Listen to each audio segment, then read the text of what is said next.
Hello, Tributes, and welcome to part 3 of the 190th Hunger Games. Before I start, I would like to thank Andrew McLean, who made some of the art that is featured in this video. I would also like to thank Christian Blanco, who made Tales of the Hunger Games, and Laura McCouch, who made Planet Reborn. Without those two people, this series would not exist. This series would not exist because and not just because it's a continuation of those two series, but also because if nobody ever made any Hunger Games fanfics, I would not know that this community still, is alive and well. But yeah, anyways, let's get into part 3 of the 190th Hunger Games. Before the Hunger Games even start, previously on the 190th Hunger Games. Before the Hunger Games even starts, Atchafalaya from 4 kills River from 4 during a major argument before getting shot to death by peacekeepers, knocking District 4 out of the competition entirely. The Hunger Games start the next day, and tributes aren't surprised that the pair from 4 were not there, considering a lot of the tributes saw River fall past their balcony. Other tributes who were housed in rooms above District 4's room could hear River's screams and the gunshots from peacekeepers. Back outside the arena, Districts 3, 5, 6, 8, 9, and 11 broke into intense rebellion and riots. This time, the riots could not be easily quelled until certain conditions were met. The conditions were that the surviving 8 would be taken out of the arena and this year's games would be ended. To everyone's surprise, the capital agreed to this. The final 8, consisting of Treasure from 1, Eliana from 2, Trevor from 2, Andrew from 8, Tia from 10, Tio from 10, Mercy Elizabeth from 12, and Hopper from 12, were then quickly picked up and moved out of the arena. The capital then agreed that they'd end this year's games once the riots were stopped and the leaders were placed in the custody of the capital. Once this occurred, however, the leaders were secretly assassinated by President Pontus Vesta and head peacekeepers. After a few weeks, however, Pontus gave the survivors a choice. This choice was very reminiscent of the victor's choice back before the 76th Hunger Games.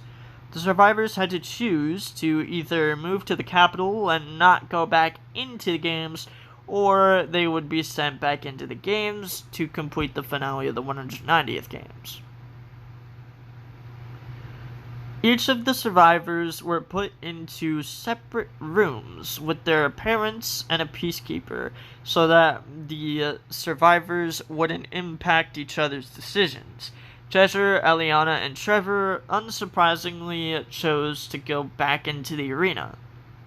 In Andrew's room, he and his mom talked for a while about his choice.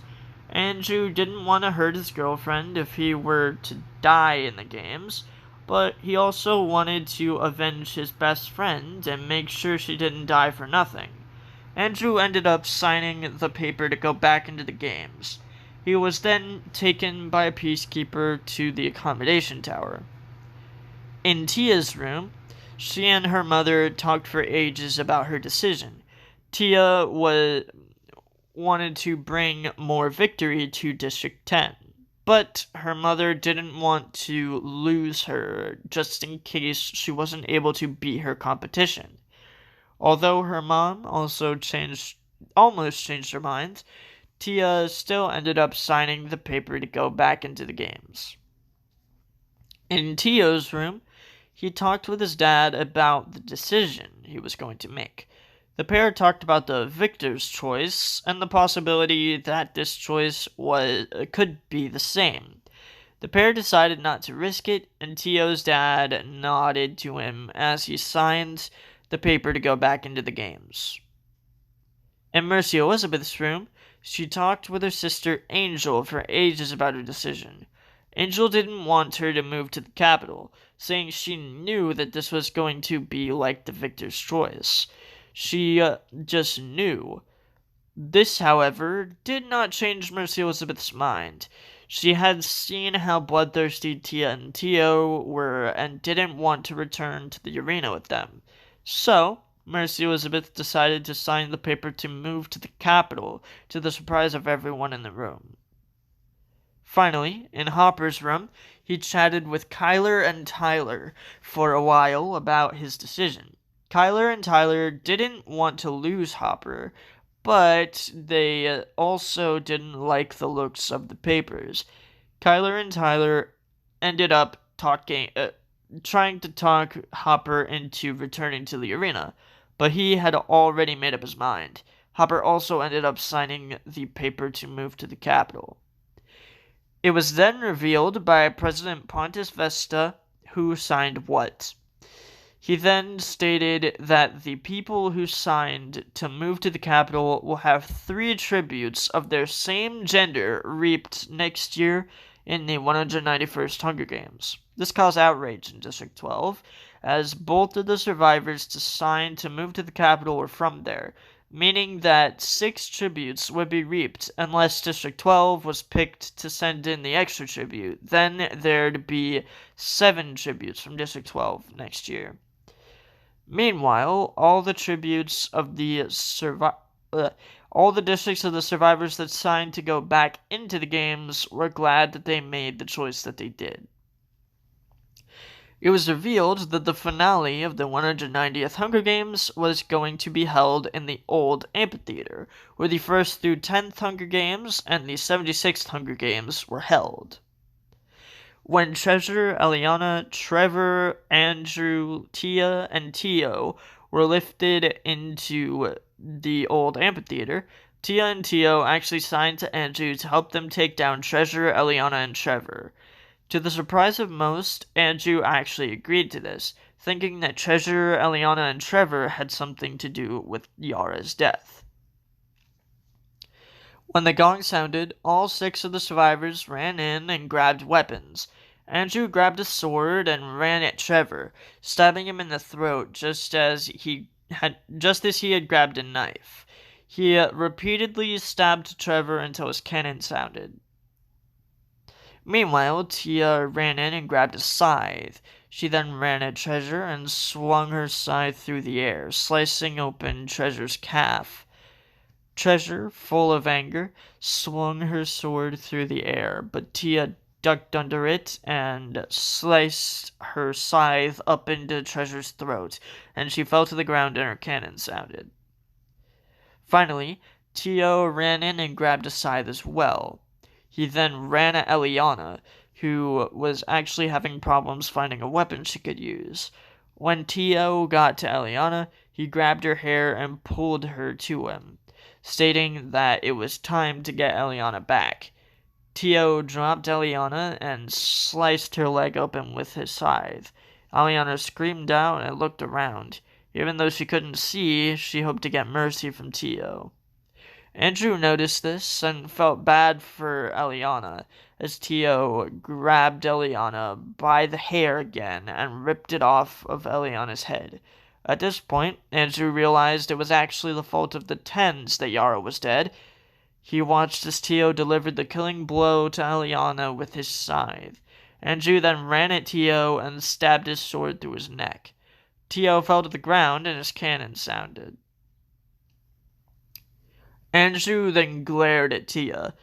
Tio stood looking around, not knowing where the fight had just happened. Everything was quiet, almost too quiet. All Tia could hear were the birds tweeting around her. Just then, she started to hear fast footsteps approaching her, but before she could react, she felt a sword stab through her back. Just then, Andrew used his sword to lift Tia into the air and flip her over him, bashing her head against the ground. Andrew then stomped on Tia's throat hard with his boot. Tia started to choke as Andrew smirked. For the first time in the games, he actually spoke. "For Yara," Andrew said before stabbing Tia in the neck, watching her squirm around, choking on her own blood. When her cannon sounded, the entirety of Panem went eerily silent for 5 seconds before the entirety of Panem broke into cheers. Even the couriers cheered for the boy. The deaf citizens in Panem cheered the loudest, after proof that they could win, too, was given to them via this boy. Meanwhile, Andrew didn't know he had won until peacekeepers came in to collect him and put him on the hovercraft. In the hovercraft, everything was quiet. Andrew went back to his silent communication, only using sign language in order to communicate. As he was taken back to the capital, Andrew noticed Mercy Elizabeth and Hopper in the hovercraft with him.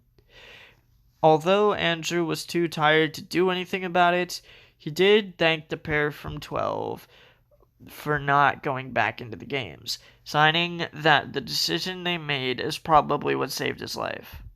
Mercy Elizabeth and Hopper didn't notice that Andrew was trying to talk to them until a peacekeeper told them what Andrew was signed. The pair then gasped at the realization that Andrew was trying to talk to them, before signing to Andrew that they just didn't want to return because of how scared they had become of Tia and Tio. The trio then continued to talk together, with Andrew actually speaking, while Tia and Tio used sign language to communicate to Andrew. It was apparently a required subject in school back in District 12 to learn sign language. For his victor's interview, Andrew wore a purple tuxedo. Andrew walked onto the stage to the sound of loud applause. Although he himself couldn't hear it, Mia and Tia Flickerman smiled at Andrew and shook his hand before taking a seat with him. The Flickerman twins asked Andrew things like how he felt about his victory and how he felt when the peacekeepers took him out of the arena. He then answered all these questions to the best of his ability, until Mia made the mistake of asking Andrew how he felt after Yara died. The rest of the interview was spent with Andrew angrily glaring at Mia until he excused himself from the stage and left. After Andrew returned home, he moved into a houseboat on the shores of Lake Ontario. He and Ramona broke up for a few months after Ramona got extremely mad that Andrew even entertained Yara's crush on him. Although eventually, Andrew managed to talk Ramona down, and the two got back together. The pair would get married after the 193rd Hunger Games, and would go on to have 5 kids together. 3 girls and 2 boys. The eldest of the boys, being named Yarrow, ends up being the only one of Andrew's children to compete in a future games, and he ends up getting runner-up in that games. Meanwhile, when Mercy Elizabeth and Hopper moved to the capital, Mercy Elizabeth and Hopper were told that they could travel back and forth between District 12 and the capital. Mercy Elizabeth and Hopper would travel to District 12 once, but when both of them were alienated for chickening out of the 190th Hunger Games, they never went back. After Mercy Elizabeth killed herself and Hopper married Clarissa and changed his last name, Kyler, Tyler, and Roslow were the last hope of continuing the Horowitz last name. After all 3 of them died in future games, though, the Horowitz family dynasty ended. Hopper ended up having 6 kids with Clarissa. One of these kids, with the permission of Clarissa, of course, was named after her sister. Mercy Rose would go on to be one of the best stylists in the capital at the age of 15. She would become the District 9 stylist during the 205th Hunger Games.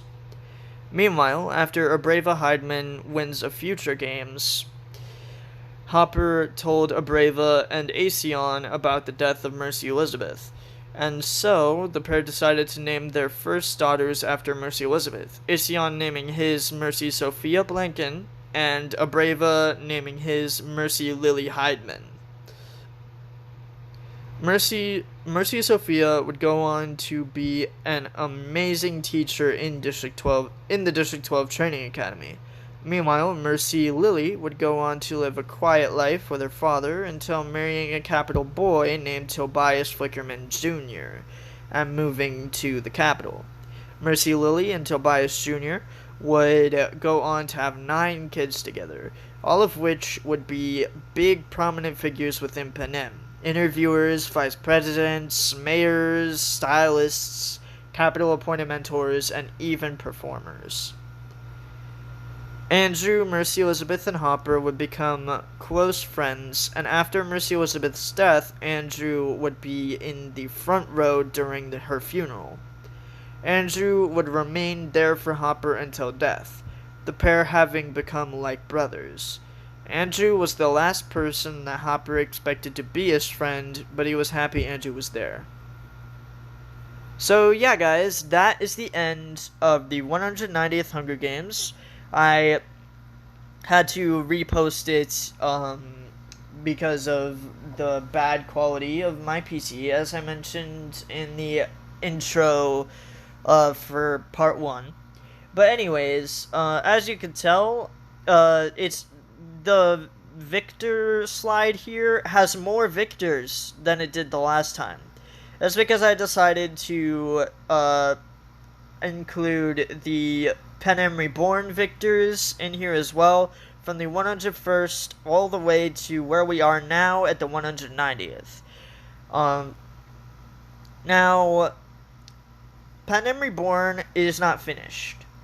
Panem Reborn is not done, because the writer, Lauren McCouch, ended the series at 112, even though the original plan was to go to 175.